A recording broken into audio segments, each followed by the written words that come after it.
Good morning, good afternoon, good evening. I'm so excited that you chose to hang out with me here yet again with Wisdom on Wednesday, and I'm Ray, your host.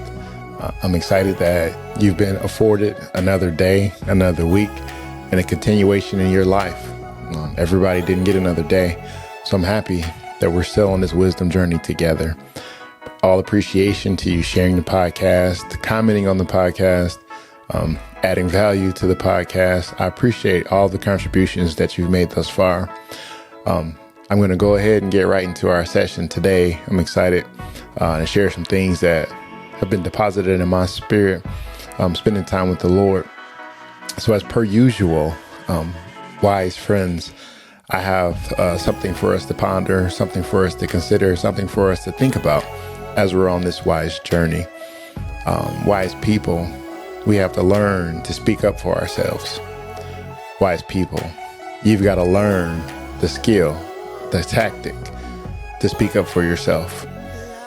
When I was a young man, growing up in the 80s, I had the opportunity to have all kind of childhood friends. We went to the corner store together. We went to the store for our mothers, for our grandmothers, for our neighbors.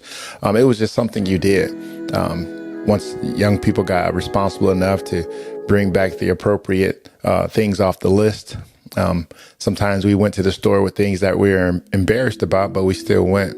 I remember my mother really had a list that I could memorize. It was something that she always got from the store, or moreover, something she sent me to the store for all the time. She wanted some Cools, some cigarettes, a Pepsi, and occasionally she would ask for Snickers. But the Cools and the Pepsi was a staple. Oh yeah, and a pickle in the bag. Some people know exactly what I'm talking about. But when I went to the store, we weren't afforded a whole lot of money, but every now and then she had just enough to get what she wanted, just enough to send me to the store as I was trying to learn to be responsible and try to please my mother and do some things that she asked me to do. But every now and then I went to this store, and we had this corner store, and everybody knew the person who ran the store. His name was Gary. And Gary had a way of flirting with everybody's mama. Gary had a way of manipulating young people, making certain you had to be on your P's and Q's when you dealt with Gary. So when I went down to the store, and I would share what my mother's request was, and because cigarettes weren't readily available for young people, they were behind the counter, behind the bulletproof glass. So I had to tell him as I brought up the Pepsi, also I need the Cool cigarettes, and he would smile and he'd say, are these for your mother? And he knew that he couldn't sell them to me, but Gary had an agreement with himself and the neighborhood in which I lived in that he would do some things that weren't on the up and up, but he charged you a little more. Later in the story, we'll come up with that. So there was a surcharge on us buying things illegally, and my mother was okay with that because I was going to the store for her. So when I came back to my mother with said cigarettes, said Pepsi, said Snickers, I didn't have adequate change. I didn't have the adequate change that my mother had already calculated with Gary's surcharge in there for selling cigarettes to underage children. And that was an agreement that she understood, and it was just something that we lived with. But I had a lesson from my mother that I'll never forget. She said, you don't have my adequate change. You let that man cheat you. That man charged you more than what he was supposed to charge you for. And I looked at my mother with tears almost welling up in my eyes because I knew what was coming next. She says, now you're going to have to go back to that store and you're going to have to get my change. And I looked upon her and I said, can you come with me? And she says, I could come with you, but I want to always be with you. Obviously, at 8 years old, I had no clue what that meant. So I had to get all my gumption together and go back and speak to this grown man who obviously was running a business, was running a marketplace, was in the middle of the hood. So he understood when he was getting over on children. And I was taking that long walk to that store, trying to get up all my courage and what I was going to say to this man. Because at this point, I wasn't afraid of the man and what he would say. I was more intimidated by my mother and her being disappointed in me. I had to bring her change back. I had to come back. So I went back into that store, got all my air in my chest. And I said, you didn't give me the right amount of change. And if anybody's ever been cheated before, they always ask the same question. What denomination bill did you give me? And I knew what I had given him, and I knew how much change he was supposed to give me. It was just that I was in a rush and I didn't pay attention. That'll come up later. I didn't pay attention to how much change I should have, and I was in a rush to get back to playing. So I looked at him in his face and I said, you know my mother? And he says, your mother's Kathy? I said, yeah, that's my mother. I said, when I took her cigarettes back to her, her Pepsi and her Snickers, you didn't give me enough change. I need the rest of my change. He looked at me and he says, you're going to have to go get your mother. At that moment, I took a step towards the door, and everything in me thought of my 5'2" mother telling me to go back to that store. So I knew if I went back home without her change, she was only going to send me back to speak up for myself. So I turned around and I looked this grown man in the face and I said, we frequent your store all the time. My friends and I are here all the time. Everybody, there's 10s or 12s of us on the street. We come in here all the time. And are you running the risk of my family not coming back here if you don't give me my change? He looked at me with a dismissive look and he says, I'll give you some of it back. At this point, I had already conquered my greatest fear. At this time, I had already conquered what I was most afraid of, disappointing my mother. I couldn't come back empty-handed. I couldn't come back to my house and saying that he told me I couldn't have it. I had to come home with something. So he gave me something, he gave me some change, and I went to the house just excited. I told her, I said, I got your change. And I looked at her and she gave me the biggest hug. And I could hear her counting it as I was running back downstairs. But what I'll never forget, it wasn't the change. It was she was raising a man. She didn't care the fact that I still got cheated.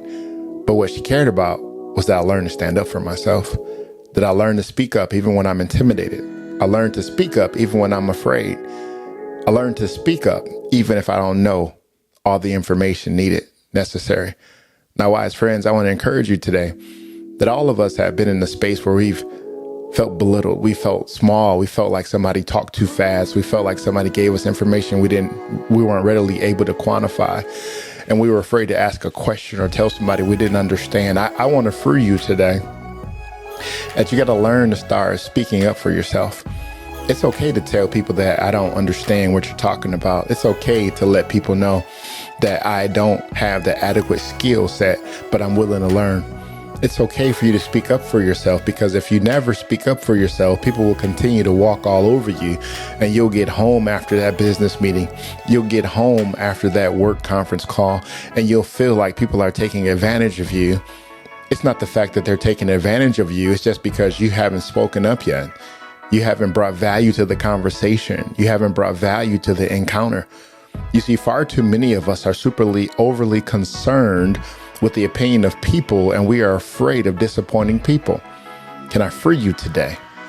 People aren't going to be disappointed in you because you speak up. Actually, people are even more disappointed in you when you don't defend yourself, when you don't speak up and bring value to the conversation, when people can just say anything to you and you can just be walked all over and feel terrible the next day. Can you relate? There's seasons in our lives where God has put us in places and situations where we've got to speak up and tell the truth and be certain that He has our back, that He's going to help us in every situation we're in, that just because people don't agree doesn't mean you're wrong. Just because people don't congratulate you doesn't mean that you didn't make a statement. That it's okay to say, I don't understand. It's okay to say, I'm uncomfortable. It's okay to say no. That just because somebody that you care for, somebody that you respect, one of your mentors wants something for you doesn't necessarily mean that you're ready to receive what's given. It's okay to speak up. It's okay to set boundaries. It's okay to say, I'm not qualified just yet, but I'm willing to learn. There are areas and situations in our lives where we have to learn how to stand up for ourselves. Because if we don't stand up for anything, we'll fall for all things. There are situations in our lives where we have to stand up without being contentious. There's difference in being argumentative and standing up for yourself with a smile on your face. It's okay to be able to be completely confident in the position, the standing that you are taking without being confrontational. You see, many people have not been trained in how to have communications, how to have a conflict conversation without it being contentious. You see, you can disagree without being disagreeable. Many people don't understand that. If people don't like me, that means they're disagreeing with me. That's the farthest thing from the truth. When people love you and see more in you, they'll challenge you. When people see that you can go farther in your thinking, they'll ask deeper questions.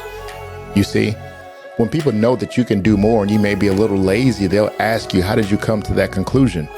Just because a person doesn't agree with you does not mean that they are not willing to invest in you. You see, I am reminded of the story of David. You're going to hear about David and my mama all the time on here. That David was in a space that he had all types of reputations of killing bears and lions while he was defending the sheep. You see, while he was defending the sheep, he was in a comfortable place of familiarity, that he was accustomed to defending the sheep, and he was okay, depending on God, fighting off bears and lions. But then after he was anointed to be king, he came into a space where his father told him to take a lunch to his brothers while they were afraid of Goliath. I don't know if you've heard this story before, but it's one of my most favorite stories, that Goliath was a 9-foot giant that was hurling all types of insults on the Israelites, and they were cowering in fear. And David came on the scene and heard these insults. And he says, nobody's going to stand up to this uncircumcised Philistine. And everybody cowered. Everybody was afraid. And David said, I'll go. I've got a reputation of knowing that God's on my side. So he heard that a woman was involved. He heard no taxes were involved. He said, sign me up. So he went and had a conversation with the king, King Saul. King Saul told him, I don't think you should go because you don't have as much experience as that giant. And David told him his resume. He told him where he had been. He showed him the rugs on the wall of what he had done. And then King Saul says, well, so be it if you want to go, but under one condition. He says, if you're going to go, I want you to take my armor. And I love David in this instance. He understood he was working with the king. He understood the hierarchy. He understood that he had to do what the king told him to do. So he tried Saul's armor, and the armor didn't fit. You see, David had the opportunity to go and try to fight a battle in some armor he had never fought in, because he would have been too concerned with the opinion of the king. But David turned around and he looked at the king, the highest ranking official in the nation, King Saul. He looked at him in his face and he says, thank you, but no thank you. I appreciate you allowing me to have your armor, but I've never fought in this armor. So if I'm about to go out here and risk my life, I'm going to fight and lean on things that I'm accustomed to, things that I have confidence in. So David stood up to the king and he says, King, your highness, your majesty, God bless you. But I am rejecting your offer and I'm going to fight with what God has provided. And King Saul said, are you sure? He says, yes, King, I thank you for the offer, but I can't use it. I'm standing up to you and I'm rejecting your offer because you are offering me some armor that you're not willing to fight in. You'll catch that later. Some people want to offer you advice. They want to offer you things that they've never even tried. They're trying to give you theory and you trying to live your life. Some people are trying to give you advice in places and spaces that they've never cried in. King Saul was standing on the sidelines trying to offer this young man armor. He told David that he didn't trust himself, but he wanted David to take his armor. When we're in life and we're thinking about things and places that we've gone, that David stood up to the king and he stood up to the giant because he knew God was on his side. What are the giants in your lives that you've been cowering to? Who are the authority figures in your life that's been speaking damnation unto you and you've been afraid to stand up and speak your mind? You see, those ghosts will chase you around the room. They'll chase you around your car. You can't escape them. You see, some of us have been chased around by cowardice for far too long, and we feel like we'll never be able to stand up to our giants. You've got to trust and believe that God is on your side. There's nothing that you should be afraid of, as long as you know that God is with you. Standing up for yourself, being able to explain where you've gone, being able to explain what you've done because of your trust, because of your experience, because of the tools that you've used. It's okay to disagree, but don't be disagreeable. You see, David didn't disrespect the king. He just said, no, thank you. You see, when David walked up on Goliath, Goliath underestimated what David had in his arsenal. You see, sometimes people only see you coming, but they don't recognize that God's on your side. You see, you may be sitting at that business meeting and people don't understand the articulation. They may not think that you really understand what's going on and what's being said, but God has ordained you for the space and the place that you're in. Open up your mouth and trust that God has given you what you're supposed to be. Some of you have been employed. Some of you are in places. Some places that you're employed in are only doing well because you're there. Not because you're so special, but God's in you. That their entire business is blessed because you're there. There's things that are going on that God has ordained you to open your mouth. He's ordained you to speak up for yourself, to stand up for yourself. Now, as I close, I want you to always remember, I found people in my life that have the energy, they have the mindset to always speak up for other people. They like to speak up for the underdog. They like to look out for the people who aren't quick with it. I love that about your heart, because I think that's you today. But the same energy and the same veracity that you have when you want to speak up for somebody when they're being bullied, I want you to start speaking up for yourself. I want you to be freed today that just because somebody says something demonstrative to you doesn't mean that you have to take it. If somebody looks you up and down and don't appreciate the things that you wear, the way that thing is wearing on you, give them a whirl, turn around, let them see the whole view of what God has put together. You see, some people project their insecurities on your confidence. And just because they cannot handle what God is putting inside of you doesn't mean you have to make yourself small just to make them satisfied. You need to learn to stand up for yourself, speak up for yourself. Don't let anybody just say anything to you. Some people just like to say slick things just because they think they can. But every now and then you need to ask somebody a question just like this. You know that one statement you said the other day? I didn't really find it funny. I really wanted to find out the root of why you said that to me. I'm not upset, but I'm just really trying to understand how you think. Now, when you start asking people interrogative questions like that, now they have to actually take you serious. Stand up for yourself. Just because somebody's old don't mean they can be rude. Just because somebody is over you doesn't mean that they're over you. Learn to stand up for yourself. And just because somebody is family doesn't mean that they can control your life. Just because somebody is in your blood don't mean that they won't get on your nerves. Learn to stand up for yourself, speak up, and be everything that God has called you to be. And you'll be surprised how freeing it is. You'll feel so good, not being mean, but being meaningful to yourself. When you learn to be meaningful to yourself, now you can smile in the morning.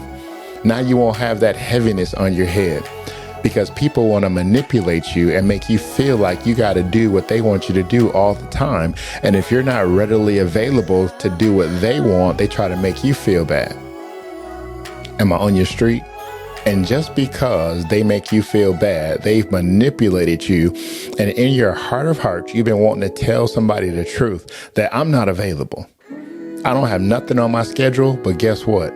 It's my schedule. And since it's my schedule, I've scheduled a day to do nothing. And I won't feel bad about it. I won't feel sad about it. But I'm trying to help you today, friend. It's okay to stand up for yourself. It's okay to set boundaries. It's okay to be big for yourself and stop being small for people. I hope this word was encouraging for you today. Keep in mind that this is Wisdom on Wednesday, and I'm Ray. Looking forward to meeting you here next week. And remember, God loves you more than you can ever imagine. Take care. Stay blessed. I'll see you soon. Bye-bye.